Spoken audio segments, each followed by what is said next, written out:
అందరికీ నమస్కారం అండి. ఇవాళ మనం టమాటో సొరకాయ కూర ఎలా చేయాలో చూద్దాం. కోసం మనం ఒక బాణట్లో 3-4 స్పూన్ల వరకు నూనె వేసి, నూనె కాగాక ఆవాలు, మినప్పప్పు, మరింత పచ్చిశనగపప్పు వేసి అవి బాగా ఎర్రగా వేగాక ముందుగా సన్నగా తరిగి ఉంచుకున్న సొరకాయ ముక్కల్ని వేసి బాగా కలిపి వాడనివ్వాలి. ఈ కూరకి కొద్దిగా నూనె ఎక్కువగానే పడుతుంది. ఓ 5 నిమిషాల పాటు ఇలా మనం గరిటెతో కలుపుతూ సొరకాయని వాడనివ్వాలి. తరువాత మనం సన్నగా తరిగి ఉంచుకున్న 3-4 టమోటాలు ఈ వాడుతున్న సొరకాయలు వేయాలి. ఆ తర్వాత ఇందులో తగినంత పసుపు, దీనికి తగినంత ఉప్పు చేర్చి మూత పెట్టి కాసేపు మగ్గనివ్వాలి. టమోటాలని అలా కాయలుగా వదిలేయకుండా గరిటెతోనే మెత్తగా చేసుకోవాలి.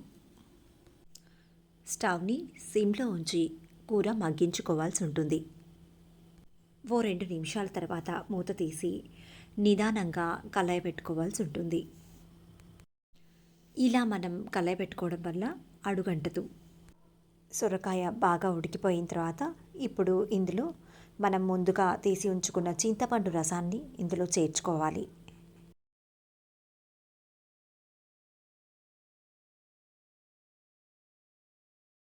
చింతపండు రసం చేర్చిన తర్వాత మరో 5 నిమిషాలు సిమ్లో పెట్టి ఉడికించుకోవాల్సి ఉంటుంది.